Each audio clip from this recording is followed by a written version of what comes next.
दादी के बारे में सोचिए। हमारे दादा से कोई पूछता तुम कौन हो, तो वो बोलते मैं इस परिवार का हूँ, इस कुटुंब का हूँ, इस गांव का हूँ और हम ये काम धंधा करते हैं। मेरे से कोई पूछता है तुम कौन हो, तो मुझे अपना परिचय देना होता है। मैंने ये पढ़ाई की है, मैं ये नौकरी करता हूँ, मैं इतना कमाता हूँ, मैं पीएचडी हूँ कि एमटेक हूँ कि एमए हूँ।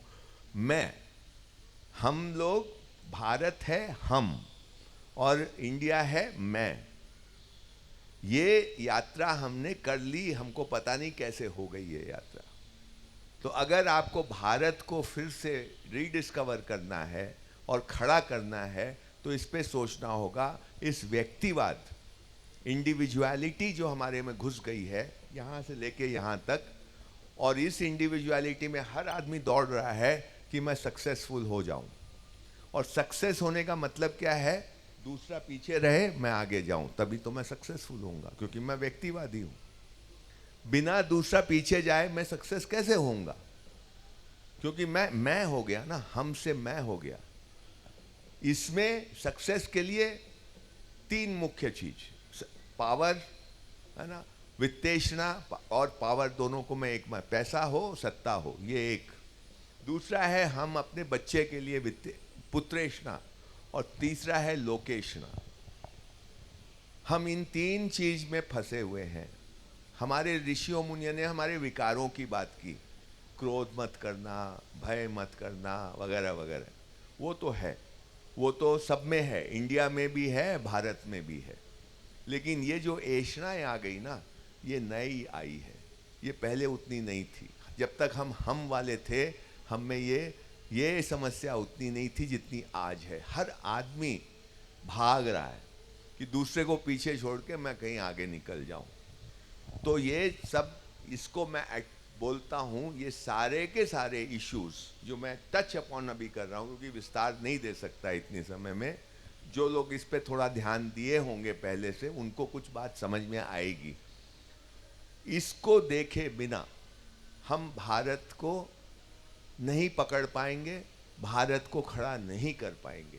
और जब इसको आप देखेंगे, मैं आपको और एक जरा पीड़ा वाली बात बता दूं, क्योंकि मेरा अपना अनुभव है इसलिए बता रहा हूं कि जब ये आपको दिखेगा तो आपको बहुत पीड़ा होने वाली है। क्योंकि ये जो प्रॉब्लम है ये दूसरे में नहीं, दूसरे में तो है, मेरे में भी है। जब आपको अपना प्रॉब्लम दिखाई देगा कि ये रोग से मैं भी ग्रसित हूं, मैं भी वही दौड़ दौड़ रहा हूं जो दूसरा दौड़ रहा है, वही दौड़ मैं दौड़ रहा हूं। तो ये दौड़ना, कहां दौड़ रहा हूं ये मुझे नहीं मालूम, पर मैं दौड़ रहा हूं। ये जब आपको पता चलेगा तो आप थोड़ा, आपको बहुत कष्ट होने वाला है। और वो कष्ट अच्छा कष्ट है, लेकिन क्योंकि रोग को देखे बिना रोग का निदान है नहीं, रोग को देखे बिना रोग का निदान नहीं हो सकता। तो ये कष्ट जो है रोग को देखने के बाद आपको होगा, इसको थोड़ा सा सहन करिएगा। ये सहन करेंगे तो इसमें से रास्ता निकलेगा, इतना ऐसा मैं मानता हूँ। थोड़ी सी बात और, समय कितना है मुझे मालूम नहीं। ये भारत जब मुझे समझ में आया तो मुझे ये एक बात पकड़ में आई। मेरे गांव की एक महिला ने मुझे बोला, क्योंकि मैंने बोला ये सब इतना गड़बड़ हो रहा है, आप बताइए करें क्या स्कूल में। उसने ऐसी बात बोली सुनील जी कि मेरे लिए तो जीवन का मंत्र बना। उसने बोला आप होना सिखाओ, दिखना दिखाना मत सिखाओ। होना सिखाओ बच्चों को। और वो हमको भी बोली रही थी कि होना सीखो, दिखना दिखाना छोड़ो। ये इंडिया का प्रॉब्लम है, ये पढ़े लिखों का प्रॉब्लम है। हम होना भूल गए, हम सब दिखने दिखाने में। दिखना दिखाना, श्रृंगार करना सिर्फ नहीं होता, बिना श्रृंगार किए भी बहुत दिखना दिखाना होता है। हम सब दिखने दिखाने के चक्कर में फंस गए। और कोई अपनी डिग्री दिखा रहा है, कोई अपना पावर दिखा रहा है, कोई अपना पैसा दिखा रहा है, कोई अपना ये, कोई अपना वो। हम हैं क्या, वो हम भूल गए। तो हम, हमारी जो हमारा भारत है, हमारी जो सिविलाइजेशन है, भारत मतलब भारतीय सभ्यता। भारत ज्योग्राफी नहीं है, भारत कोई भूगोल नहीं है, भारत सभ्यता है। उसमें पूरे अखंड भारत को आप ले लीजिए, वो एक ही सभ्यता है इंडोनेशिया तक।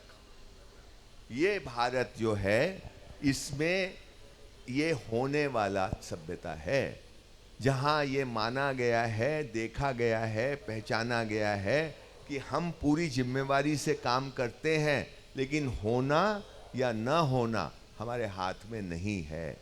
अभी मैं कल यहाँ से जाऊँगा बंगलोर, मैं जाऊँगा, मैं प्लेन में बैठूँगा, लेकिन वहाँ पहुँचूँगा कि नहीं पहुँचूँगा ये मेरे हाथ में नहीं है, वो पायलट के भी हाथ में नहीं है। ये बात को हम लोगों ने, इस सत्य को पहचानने वाले लोग हैं, और इसलिए हमने कहा हम निमित्त मात्र हैं, हम उपादान मात्र नहीं हैं, और इसी से हमारी आस्था जुड़ी है। अंधी आस्था नहीं है, सत्य पे आधारित आस्था है। ये हमारा पढ़ा लिखा समाज भूल गया है। वो अगर आस्थावान है भी तो भिखमंगी आस्था है। मंदिर में जा कर के, और अगर मेरे एग्ज़ाम में पास हो गया तो मैं कुछ आपको घूस दे दूंगा, ये वाली आस्था वाले लोग हम लोग हो गए।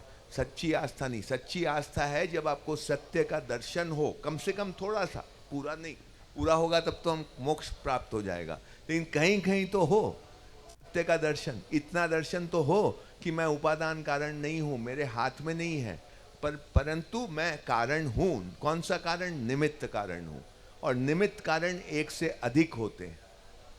तो ये बात हमारे भारत का आदमी बिना स्कूल जाए, बिना कुछ किए, उसको ये बात मालूम है, उसको अपनी विरासत में मिला है। हम अपनी जड़ों से कट गए हैं। तो भारत जो है वो, जब हम बोलते हैं ना भारत महान है, तो हम तो स्लोगन रिंग करते हैं, लेकिन वो सचमुच महान है। ये आपको फील करना होगा। फील करने का मतलब आपको इस पे ध्यान दे के आपको फील होगा, करना कुछ नहीं होगा, ये अपने आप होगा। वो भारत में बहुत शक्ति है, लेकिन वो बेचारा अभी सफोकेटेड है। Bharat is not able to breathe properly, because जो सिस्टम हमने उसके ऊपर इम्पोज कर दिया है पिछले 250 साल से, और आज़ादी के बाद उसमें कोई फर्क नहीं आया। अब थोड़ी चेष्टा हो रही है, पर बहुत मुश्किल काम है, क्योंकि सिस्टम इंट्रेंच्ड है। आपको एक बात बताऊं, जब हम लोगों ने आज़ादी ली, उसके पहले 1942 में अमेरिकन राष्ट्रपति एक हुए, फ्रैंकलिन रूजवेल्ट। फ्रैंकलिन रूजवेल्ट वो आदमी है जिसने मॉडर्न दुनिया का निर्माता में एक है। वो उसने ये सारी वर्ल्ड, जितनी इंस्टीट्यूशंस की आप आज बात करते हैं जो दुनिया को चलाती हैं, चाहे वो यूएन हो, चाहे वो वर्ल्ड बैंक हो, चाहे वो आईएमएफ हो, ये जितनी इंस्टीट्यूशंस हैं उस आदमी की सोच से निकली हुई हैं, फ्रैंकलिन रूजवेल्ट। क्योंकि उनको ये पता चल गया कि अब हम तलवार के जोर पर देशों पे राज नहीं कर सकते, जो अभी हमने 400 साल, 500 साल, 250 साल किया। अब हमको कोई और तरीके से राज करना होगा, सिस्टम के जरिए राज करना होगा, इंस्टीट्यूशंस के जरिए राज करना होगा। उस फ्रैंकलिन रूजवेल्ट ने 1942 में ब्रिटिश एम्बेसडर को अपने यहाँ बुला करके क्या बोलता है, When you give independence to India is none of my concern, that is your business, but make sure that India stays in the western orbit. Make sure India stays in the western orbit. इसका मतलब क्या है कि वहाँ पे वही सोच, वही सिस्टम चले जो हमारे बनाए हुए हों। और उसका क्या परिणाम था? पहला प्रधानमंत्री ऐसा आदमी बना, जवाहरलाल नेहरू, जिसने इस बात को सुनिश्चित किया। वो खाली सूट टाई से नहीं आता, दिमाग कैसा चलता है आपका, व्यवस्थाएं आप कैसी बनाते हैं। तो हमको, जब तक हम व्यवस्थाओं को, मेरा एक आपसे निवेदन रहेगा कि हम सिस्टम सिस्टम सिस्टम सिस्टम बहुत बोलते हैं, तो सिस्टम होता क्या है? Ultimately what is system? We need to understand that. What are categories? ये दिमाग की दृष्टि में कैसे ये खोट आ जाता है? इन चीज़ों पे हमको जाना पड़ेगा, इस देश को जाना पड़ेगा, क्योंकि हम और सभ्यताओं से अलग सभ्यता है, और ये सभ्यता में बहुत ताकत है, बहुत शक्ति है। कैसी शक्ति? जो सबको खुश रख सके, सबके लिए है, एक के लिए नहीं है ये सभ्यता। ये सबके, सब में मैं भी आता हूँ, ये पेड़ भी आता है, और गाय भी आती है, और शेर भी आता है। और वो कीटाणु भी आता है, वो केंचुआ भी आता है, जिसकी बात कल वहाँ पे भी हो रही थी सभा में। तो ये प्रकृति के हर एक अवयव की बात है। ये सबको कैसे संतुलन में रख करके, कैसे बैलेंस में रख करके सबके हित में काम करने वाले, इसके हमारे पास फंडामेंटल प्रिंसिपल्स हमने पहचाने हैं और उसके हिसाब से हमने सदियों जिया है। ये हम फिर से कर सकते हैं, पर इसके लिए हमारे पढ़े लिखे लोगों का दृष्टि दोष हमको मिटाना पड़ेगा। I think I finish here and धन्यवाद।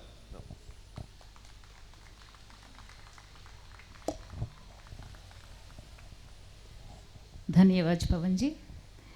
So now I request Sailaja ji to come on to the stage for book launch. Please come. We'll do a book launch of Chaduvula Chetlu by Kandavalli Satyadev Prasad Garu, written by Kandavalli Satyadev Prasad Garu. I request the guests to do the book launch. Sailaja ji, please. Gopal ji, please join. Chaduvula Chetlu, a book written by Sri Kandavalli Satyadev Prasad Garu.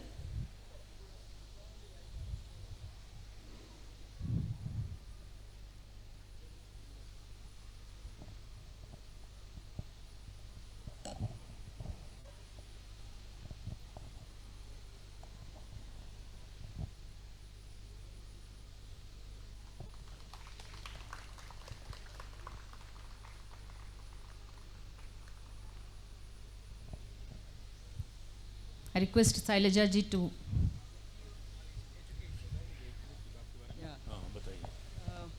I just want to say a few words about this book. Yesterday, yesterday when Pawan Gupta ji gave his keynote address in the conclave about Dharampal ji's beautiful tree, so we thought we'll take advantage of your presence actually, because this book is inspired by the beautiful tree. It is about the 5th reprint perhaps, though from Sambit Prakashan we are publishing for the first time. It has been first published in 2000, which is about 24 years ago. So we thought we'll take advantage of your presence and also release this book, because we did the reprint very recently actually. ఇది చాలా పేరున్న ప్రఖ్యాతమైన పుస్తకం చదువుల చెట్టు అనేది. నిన్న పవన్ గుప్తా గారు అక్కడ కీనోట్ అడ్రస్లో ధరంపాల్ గారు రాసిన బ్యూటిఫుల్ ట్రీ గురించి ప్రస్తావించడం జరిగింది. చాలాసేపు మాట్లాడారు దాని గురించి. సో ఈ పుస్తకం దాని నుంచి ప్రేరణ పొంది సత్యదేవ్ ప్రసాద్ గారు ఇంకా వేరే వేరే సోర్సెస్ నుంచి కూడా తీసుకుని చాలా అద్భుతమైన పుస్తకం ఈ చదువుల చెట్టు రాశారు. ఇది మొదటగా 2000 సంవత్సరంలో పబ్లిష్ అయిందంటే ఆల్మోస్ట్ 24 ఏళ్ల క్రితం పబ్లిష్ అయింది. అంటే మనకి ఈ నాలెడ్జ్ అప్పటి నుంచి ఉంది, కాకపోతే మనకి వివరాలు తెలుసుకోవడానికి మనకి ఇంత లేట్ అయింది యాక్చువల్గా. మొదటిసారిగా మనం సంవిత్ ప్రకాశన్ నుంచి ఈ పుస్తకం పబ్లిష్ చేశాము. సో కాబట్టి వారు ఎలాగో ఉన్నారు కాబట్టి ఈరోజు ఇది కూడా మనము విమోచన చేస్తే బాగుంటుంది అని ఊహతోటి మనం ఇలా చేసాము ఈరోజు. Thank you for all your presence and thank you for ఇంగ్లీష్లో కూడా బ్యూటిఫుల్ ట్రీ అనేది ఈ పుస్తకం ఉంది ధరంపాల్ గారిది, సత్యదేవ్ ప్రసాద్ గారిది చదువుల చెట్టు. మన సంవిత్ ప్రకాశన్లో కూడా ఇదే ఆథర్ రాసిన స్వర్ణభారతి, మహేతిహాసం అవన్నీ కూడా పుస్తకాలు అవైలబుల్గా ఉన్నాయి. మీరు ఈరోజు అక్కడ పుస్తకాలు అవన్నీ చూడొచ్చు, అక్కడ స్టాల్లో ఉన్నాయి సంవిత్ ప్రకాశన్ పుస్తకాలన్నీ కూడా. ఇది దయచేసి కొని నలుగురితో చదివించమని మా ప్రార్థన. సో దీని original inspiration is beautiful tree by Shri ధరంపాల్జీ. Yeah is the tree of knowledge అనుకోండి. So अभी पवन गुप्ता जी ने बोला rediscovering Bharat, so we should check those books. We can. Samit Prakashan has many books, huge collection. Please pick some from the stall. Abhi I request Sunil Ambekar ji to give his sandesh. Sunil Ambekar ji, Akhil Bharati Prachar Pramukh. He is a high-ranking pracharak and national organizing secretary of the Akhil Bharati Vidyardhi Parishad, a responsibility he has held since 2003. A Swayam Sevak since his childhood days, he pursued the study of sciences and is a master's in zoology.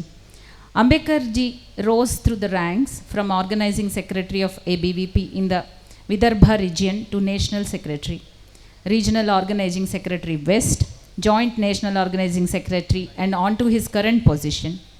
His unique initiatives for educational sector reforms, making it inclusive, nationalist and pro-student, and his agitations for affordability, employability, social justice, and quality education earned him the respect and gratitude of his peers, seniors, and juniors.